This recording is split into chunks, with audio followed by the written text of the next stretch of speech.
आज की कहानी भूतिया झूला। एक बार की बात है, दो लड़कियां रीना और टीना पास के गांव से मेला घूमकर वापस लौट रही थीं। तभी रीना की नज़र रास्ते के किनारे एक बड़े और पुराने घर के पास वाले झूले पर पड़ी। झूले को देखकर रीना वहां जाकर थोड़ी देर झूला झूलने की बात टीना से कहती है।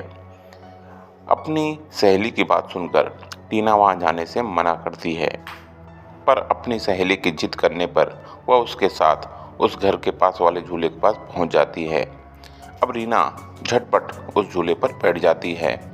वहीं टीना थोड़ी दूर खड़ी होकर रीना को झूलते हुए देख रही थी। अब कुछ देर झूलने के बाद ही रीना जोर जोर से हंसने लगी।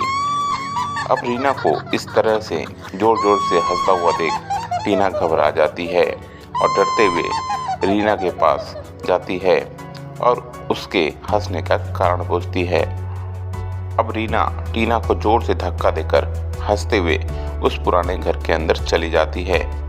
वहीं टीना रीना के इस व्यवहार से काफी डरी हुई थी। अब टीना दौड़ते हुए अपने गांव अकेले चली जाती है और पूरी बात रीना के घर वालों और गांव के सभी लोगों को बता देती है। अब रीना के घर वाले गांव के कुछ लोगों को लेकर उस पुराने घर की तरफ जाते हैं। वहां वह उस घर के अंदर पहुंचकर देखते हैं कि रीना की सरकटी लाश नीचे पड़ी हुई है।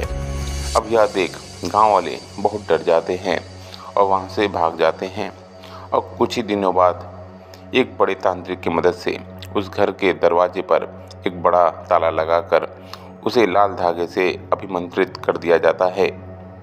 साथ ही झूले के पास भी एक चेतावनी वाला बोर्ड लगा दिया जाता है कि इस झूले के पास ना जाएं, ना ही इस पर बैठने की कोशिश करें। इस प्रकार अब कोई भी उस घर और झूले के आसपास नहीं जाता था। दोस्तों, आज की ये कहानी आपको कैसी लगी हमें कमेंट बॉक्स में ज़रूर बताएं। आज के लिए इतना ही।